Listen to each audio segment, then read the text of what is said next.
Hello mga ating, ngayong umaga na to, eto na, bibili na tayo ng pandesal mga ating. Eto na, naglalakad na ang lola nyo. Eto na, malapit na tayo sa ating paruroon ng pandesal. Ang pinipilahan ng buong bayan ng Dapdap. Ayan na mga ating, nakarating din ang lola nyo. Ayan na. Ay, ang pela, mga pangilan ako. Ayan na si Manong, bising-busy na sa kanyang pagdutdutan ng pandesal. Nakapila ng lola niyo mga ating. Ito na. Ito na. Haba talaga ng pila. Nasisira yung ano. Ayan na. Tapos meron pa. Ayan. May gulay pa siya. Oh.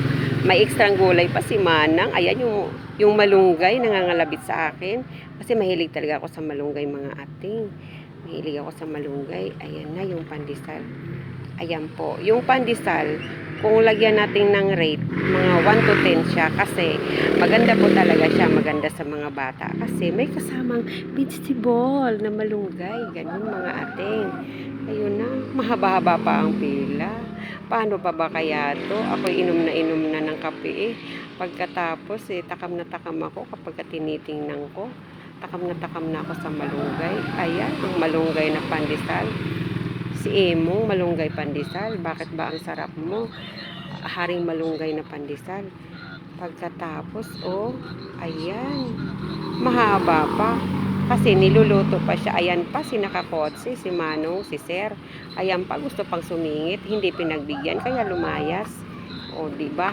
Kasi bawal man ang magsingit-singit pag nakapila. Ayan, may napapansin ako mga ating, mga bebe. Ayan, no, yung prutas na daw yan, sa buong buhay ko, hindi pa po ako nakakain yan. Kaya si tanong ako sa katabi ko, nagano ko kung anong klaseng prutas yan, masarap ba yan o hindi. Ayan, natatakam na naman ako sa pandesal.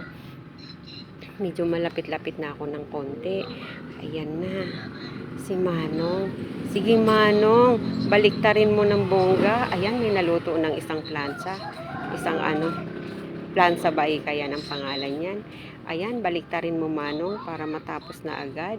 Para makakain na ako. Ay, ayan, sige baliktad Manong. Naglagay siya uli ng isa para sa mga nakapila kasi marami.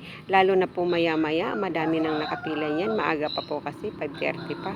Ayan, medyo kunti pa lang ang pila kahit pang-anim ako. Ayan, baliktad na ni Manong. Ayan, si Manong nagpa-plastic na. Ayan na. Nagpa-plastic. Sige Manong, bilisan mo pa Manong sa pag-ano mo.